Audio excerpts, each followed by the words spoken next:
ఇంకొక పేరింగ్ ఆయనకి చిరంజీవి గారికి పేరింగ్ విజయశాంతి. ఆవిడకి అప్పటికి ఒక కాస్త సినిమాలు చాలా అండి ఇప్పుడు రెబల్గా చేసే క్యారెక్టర్లు స్టార్ట్ అయిపోయింది. క్యారెక్టర్లు చేస్తున్న ఆవిడ మళ్ళీ ఆయనకి పేరుగా పెట్టారు. రెబల్గా ఇంకా అప్పటికి స్టార్ట్ అవ్వలేదండి. స్టార్ట్ అవ్వాలి మంచి హీరోయిన్ అంతే, అంతే. కమర్షియల్ హీరోయిన్ అప్పటికి. రెబల్ క్యారెక్టర్స్ అని మా తర్వాత వచ్చాయి, కర్తవ్యం అదే ఈ తర్వాత వచ్చినాయి. సో అప్పటికి మంచి హీరోయిన్ అండి. ఓకే. నేటి భారతం ఇవన్నీ చేసిందండి. టీ కృష్ణ గారి సినిమాలు, అవును, ప్లస్ రాఘవేంద్ర గారి సినిమాలు ఇదే చేసింది. బట్ ఆవిడ ఇండివిజువల్ లేడీ సూపర్ స్టార్ అయ్యే క్యారెక్టర్స్ ఇంకా అప్పటికి రాలేదు. ఎస్, అంటే విశ్వనాథ్ గారి స్కూల్ అంతా జయప్రద గారు, జయసుధ గారు, రాధిక గారు ఇట్లా వెళ్తున్నారు కదా. డైరెక్ట్గా స్కూల్లోకి ఆమె రావడం ఫస్ట్ టైం. ఆవిడ కూడా చాలా కోఆపరేటివ్గా, ఆవిడ కూడా మామూలు నాటు క్యారెక్టరే కదండి. అవును, చెప్పులు చూసుకునే క్యారెక్టర్, రోడ్డు మీద గుడి దగ్గర చేసుకునే క్యారెక్టర్. ప్లస్ సెకండ్ హాఫ్ ఆవిడ సెంటిమెంట్ పండించిన విధానం చాలా బాగా డైరెక్టర్ గారు సీన్స్కి పూర్తి న్యాయం చేసింది ఆవిడ. ఓకే. సో ఆవిడకి కూడా స్టేట్ అవార్డు వస్తుందని అందరూ ఎక్స్పెక్ట్ చేస్తాం. చిరంజీవి గారు కూడా అన్నారు, ఆయనకి అవార్డు వచ్చినప్పుడు ఆయన దగ్గరికి వెళ్ళి కంగ్రాచులేట్ చేస్తే శాంతికి రాలేదా అని చెప్పి అన్నారు పాప ఆయన. అవునా? ఓకే. శాంతికి వస్తా అనుకున్నాం అందరం. ఎందుకంటే అట్లా చూడబాక అయ్యారు. ఇది డిఫరెంట్ వేరియేషన్స్లో సరదాగా అన్నప్పుడు సరదాగా ఉంటుంది, సాడ్ దీంట్లో కూడా 2-3 చోట్ల అంటుంది. అసలు ఏడ్చేస్తారు, అంత మంచి పర్ఫార్మెన్స్ ఇచ్చింది అమ్మాయి. సెట్లో ఎలా ఉండేది సార్ వీళ్ళంతా? అప్పటికి అందరూ ఎస్టాబ్లిష్డ్ ఆర్టిస్టులు కదా. మనకి కైగాల సత్యనారాయణ గారితో కొలాబరేషన్ ఉంది మీకు, అల్లూరు రామలింగయ్య గారు, గోల్లపూడి మారుతిరావు గారు, వీళ్ళందరితో కూడా మీకు ఎస్టాబ్లిష్మెంట్ ఆర్టిస్టులు అందరూ కూడా మీ సినిమాలో చేసేవాళ్ళు. అవునండి. ఈ ఆర్టిస్టులు అంతా సెట్లో ఎలా ఉండేవాళ్ళు, వాతావరణం ఎలా ఉండేది? అంటే అదే నేను చెప్తాను కదండి, మన ప్రాజెక్ట్ని బట్టి ఉంటుంది సార్ అది. అంతే. ఇప్పుడు విశ్వనాథ్ గారు అండి, ఆయన ఉంటే ఒక కాకి డ్రెస్ వేసాడంటే ఆయన ఒక డీజీపీలా ఉంటాడండి ఆయన. అవును, కాకి డ్రెస్ ఎందుకని ప్రిఫర్ చేశారు? ఆయన ముందు వాహిని స్టూడియోలో పనిచేశారు సార్. అవును, సౌండ్ డిపార్ట్మెంట్లో పనిచేశారు. అవును. అప్పుడు యూనిఫామ్ స్టూడియో అండి అక్కడ, లైట్ బాయ్స్కి సౌండ్ డిపార్ట్మెంట్ కదా యూనిఫామ్ ఉండేది. ఇది నేను మర్చిపోకూడదు, నేను కూడా వన్ ఆఫ్ ది వర్కర్ ఎప్పటికీ నేను మర్చిపోకూడదు, ఆ ఫీలింగ్ నాకు ఉండాలి ఇప్పుడు. ఓకే.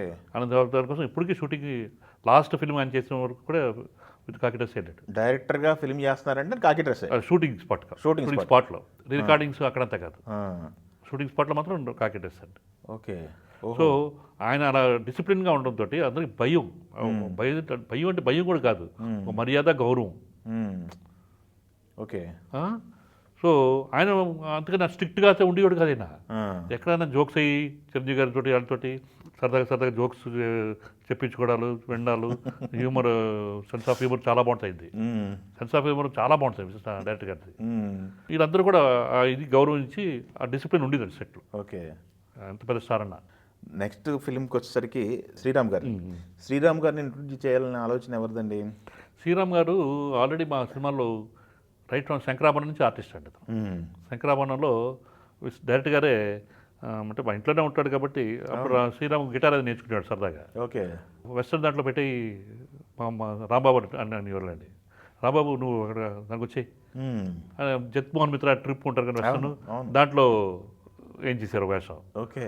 అది అయ్యాక తనకి లైట్గా ఇంట్రెస్ట్ ఉంది, తనకి యాక్ట్ చేయాలని ఇంట్రెస్ట్ ఉంటే సీతాకోక చిలుకలో 5గురిలో ఒక character. Okay. Okay. Main character నలుగురు అవునవును, దాంట్లో ఒక క్యారెక్టర్. ఓకే. ఓకే. ముస్లిం క్యారెక్టర్ ఒకటి ఉంటుంది, అది తన చేత చేయించే భారతీరాజు గారు కూడా బాగా అప్రిషియేట్ చేశారు. ఓకే. తర్వాత అలాగే సీతాకోక చిలుక సాగర సమంలో పెద్ద క్యారెక్టర్ లేదండి ఊరలాగా. సితార్లో మంచి క్యారెక్టర్, జర్నలిస్ట్ క్యారెక్టర్ అండి. సుధాకర్ ఇద్దరు కలిసి ఉంటారు. అవును, సుబలా సుధాకర్. ఓకే. మా బ్రదర్ మంచి క్యారెక్టర్ అది. ఓకే. ఆ టైంలోనే వంశీ ఇప్పుడు పెద్ద ఆర్టిస్ట్ అందరికి ట్రైన్ చేస్తారు కదా సత్యానంద్ గారు. అవును, సత్యానంద్ గారిని ఫస్ట్ పిలిపించి వీళ్ళకి ట్రైనింగ్ అది ఇప్పించారు ఇప్పుడు. సో సత్యానంద్ గారు ఫస్ట్ స్టూడెంట్ మావాడు. అవునా? ఇప్పటికీ చెప్తుంటాడు సత్యానంద్ గారు. అలాగా ఇంట్రెస్ట్ ఉండి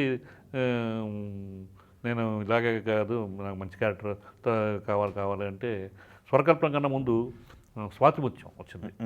స్వాతిముత్యంలో చాలా ఇంపార్టెంట్ రోల్, కీ రోల్, చాకలోడు క్యారెక్టర్.